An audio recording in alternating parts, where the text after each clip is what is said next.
Good morning and thanks for choosing Fox 10 News on this Sunday morning. I'm Asha Staples.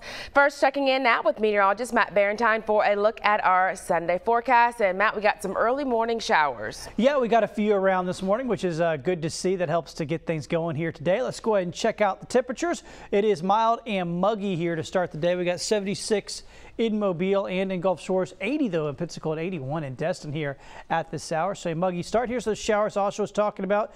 We had one just pass right over the studio here not too long ago. We got some more down in Gulf Shores, one near Fish River, another one over here in Pensacola. So a few little showers bubbling up here this morning. So typical though. We saw this yesterday morning as well. There'll be more of these here for the next couple of hours, and then they'll fizzle on out. And here's how I'll look through the rest of the day. As we get to lunchtime, pretty quiet. As we get into the afternoon, there you go. Showers and storms, spotty ones popping up. Not everybody sees the rain day. Now, yesterday, the coverage wasn't very high across the area. We got some of our biggest showers right on top of our metro areas, so it probably seemed to a lot of folks like a pretty wet day, but all in all, frankly, it wasn't. Today, kind of the same deal. There'll be hit and miss showers. Some days you get hit by them. Someday you get missed. That's just how it works. Here's how it looks on the planner as we go through the morning. Look how fast we heat up. Should be well up into the 90s here by lunchtime. In fact, that's about where we'll top out at is around lunchtime, because then after that, a few showers likely help cool things off. What can we expect beyond today? Well, let's check out your weather headlines. Obviously steamy for today, hit and miss storms. We're also going to be checking out the tropics. For now, they're mostly quiet. When could that change? I'll let you know coming up in a few minutes. All right, thank you, Matt. In the news this morning, many states still seeing a surge in new coronavirus cases as we approach another grim milestone. The U.S. at or near an astonishing 5 million total cases to go along with more than 160,000 deaths. The pandemic affecting so many financially as well, and with Congress not able to push through another relief bill, the president taking matters into his own hands. Mark Meredith has more from Bridgewater, New Jersey. Taking executive action. President Trump signed multiple executive orders Saturday in an attempt, he says, to boost the nation's economy. We've had it, and we're going to save American jobs and provide relief to the American workers. The president's actions came one day after lawmakers and his administration failed to reach a deal on a new economic stimulus package. The president is now going it alone and ordering the federal government to freeze student loan repayments and to help homeowners and renters avoid evictions. The president is also ordering a temporary suspension of the payroll tax for some workers and reinstituting enhanced federal unemployment insurance at $400 a week. But this time, states will be required to chip in. States will be asked to cover 25% of the cost using existing funding, such as the tens of billions of dollars available to them through the Coronavirus Relief Fund. President Trump blamed Democrats for the prolonged stalemate, but Democrats insist they've been acting in good faith. The House passed its own economic stimulus package weeks ago. Nancy Pelosi and Chuck Schumer have chosen to hold this vital assistance hostage on behalf of very extreme partisan demands and the radical left Democrats, and we just can't do that. The president said it's possible the White House could face lawsuits over the executive orders, but he says he felt he had no choice but to act. President Trump says if he's reelected, he'll work with Congress to make the payroll tax cut permanent. But with soaring deficits, Congress may face overwhelming pressure to keep that tax in place. In Bridgewater, New Jersey, Mark Meredith, Fox News. And we're going to take a live look now at Alabama Department of Public Health's COVID-19 risk indicator dashboard. And there you can see some major changes in the map. All of the local counties now in yellow, which means they are posing moderate risk. Just a few days ago, they were in both orange and red, indicating high and very high risks. And there are over 96,000 confirmed COVID-19 cases statewide. So here's a breakdown of those local numbers, county by county. Mobile County bringing in over 9,800 confirmed cases.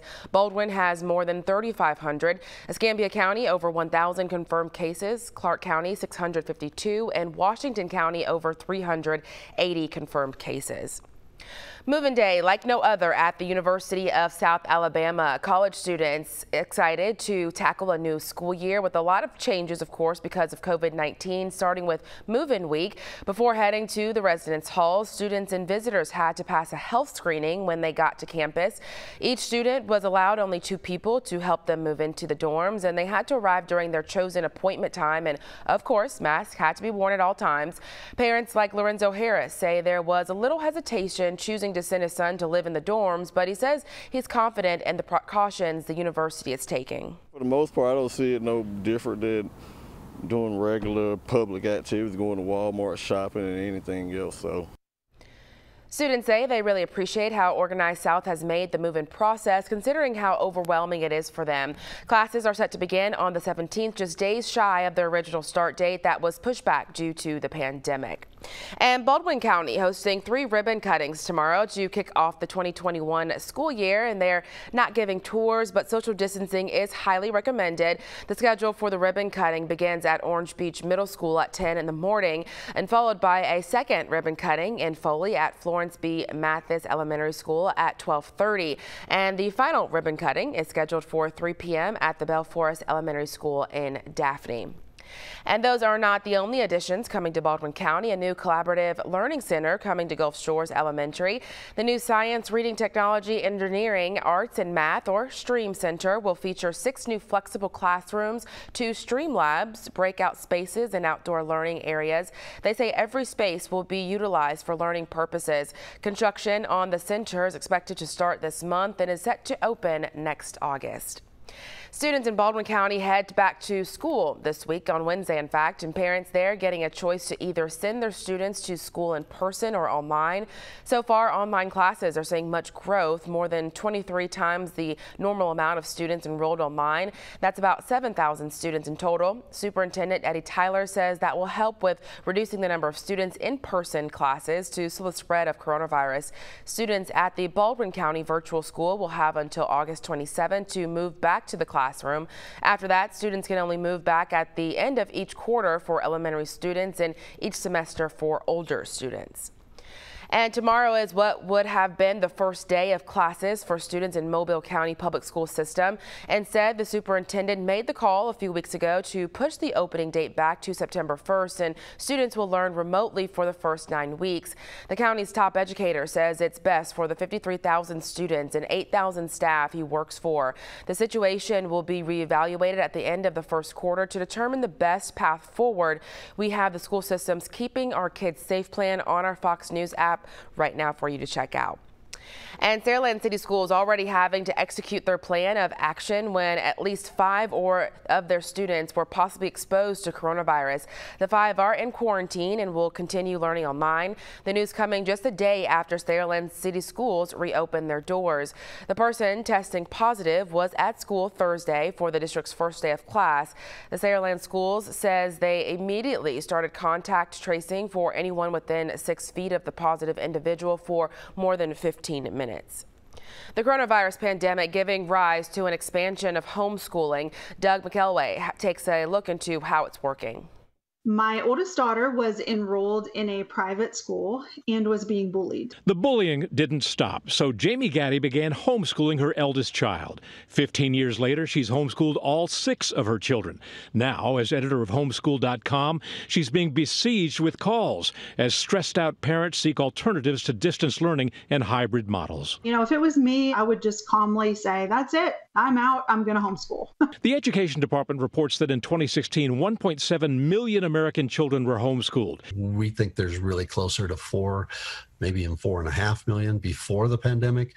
And I'm pretty sure we're looking at close to 10 million by the end of this year. If true, that may portend a threat to public education, as local public schools rely for some of their budget on state funding that is dictated in part by enrollment. Adding to public schools' expenses are demands by teachers' unions for safeguards that may be politically unattainable. The American Federation of Teachers, for example, estimates that COVID mitigation efforts would cost $2,300 per student, $116 billion total. And if they don't get it? Nothing is off the table. That advocacy or protests, negotiations, grievances, or lawsuits, as a last resort, safety strikes. One measure of the intense resistance to homeschooling, a recent Harvard Magazine article. In it, Harvard Law's director of child advocacy calls for a presumptive ban on homeschooling, calling it dangerous and essentially authoritarian.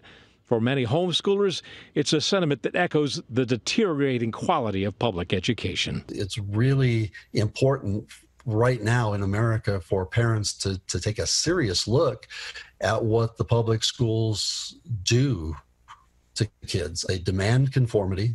This week, Senator Rand Paul introduced the Schools Act. It would divert some federal public school funding to individual families to spend on the education of their choice. In Washington, Doug McKelway, Fox News. If you haven't already, now is a good time to download our free app. It's available on both Apple and Android devices, Roku, Fire TV, and Apple TV. We'll continue to stay on top of the latest and breaking news. As your back-to-school authority, we're keeping track of the local schools reopening and bringing you the most up-to-date information in real time. Schools are not the only place impacted by the coronavirus pandemic, but also the sports world, and college football is still a ways away. But right now, Alabama and Auburn are scheduled to start their seasons in the SEC in late September. If the upcoming season is played, and that's a big if, the two teams will play some teams they're not used to seeing. So Alabama is adding Kentucky and Missouri to its schedule. Auburn will play Tennessee and South Carolina. Fans of both schools reacting to the schedule change. Getting to play Tennessee, I think it's South Carolina, right? It'll be good. At least we get to play UGA and Alabama this year, so I'm good if we get to play those games. I like them to play OU and show them OU fans exactly what's going on in the football league.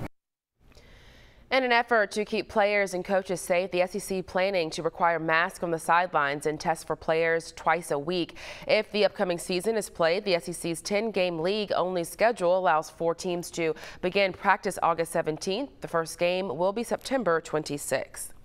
And we're learning more about a 4-year-old boy found unconscious in a pool on Taylor Place in Mobile yesterday. Fire rescue crews rushing him to the hospital, keeping him alive. According to Mobile Fire Rescue, he was alive and breathing by the time they got to the hospital.